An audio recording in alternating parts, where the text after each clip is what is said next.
ARY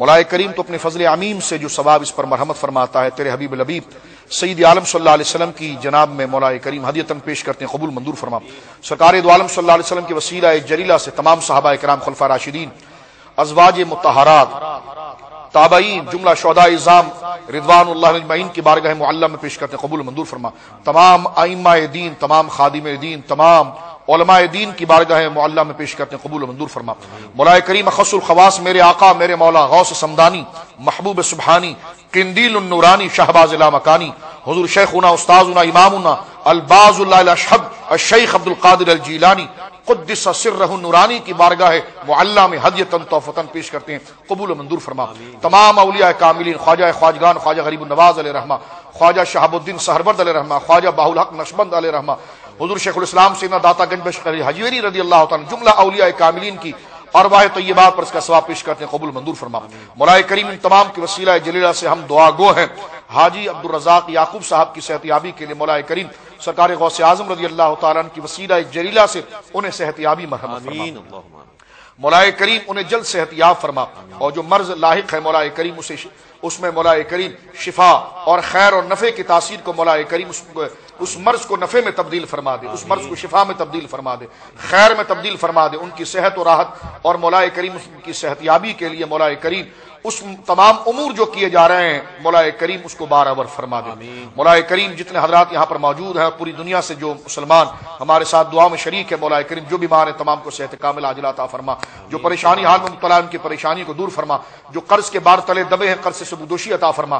بالخصوص دعا فرمائیے ہمارے اس ادارے ایروائی کیو ٹی وی کے لیے جو ایک عرصہ دراز سے عہد ساز خدمت انجام دے رہا ہے، اللہ رب العالمین اس ادارے کی حفاظت فرمائے اور اس ادارے کو مولا کریم ترقی عطا فرمائے، اور تمام چار دنگ عالم کے اندر حضرات اولیاء کاملین کے پیغام کے لیے اور اسلام کے صحیح اور اصل چہرے کو جو عظیم سرکار دو عالم صلی اللہ علیہ وسلم کی سیرت اور حضرات اولیاء کرام کی سیرت سے متعارف کرایا جا رہا ہے، اللہ رب العالمین اس خدمات کو قبول فرمائے۔ حاجی عبدالرؤوف صاحب کو اللہ رب العالمین صحت عطا فرمائے، اس خاندان پر اللہ رب العالمین اپنا خاص فضل و کرم فرمائے۔ جتنے علماء ہمارے ساتھ یہاں پر شریک ہوتے ہیں، جتنے بزرگ ہمارے ساتھ موجود ہیں، مولا کریم تمام کے علم میں، عمل میں، عمر میں برکت عطا فرما، اور ہماری تمام التجاؤں کو مولا کریم اپنی فضل سے اپنی بارگاہ میں مستجاب و مقبول فرما۔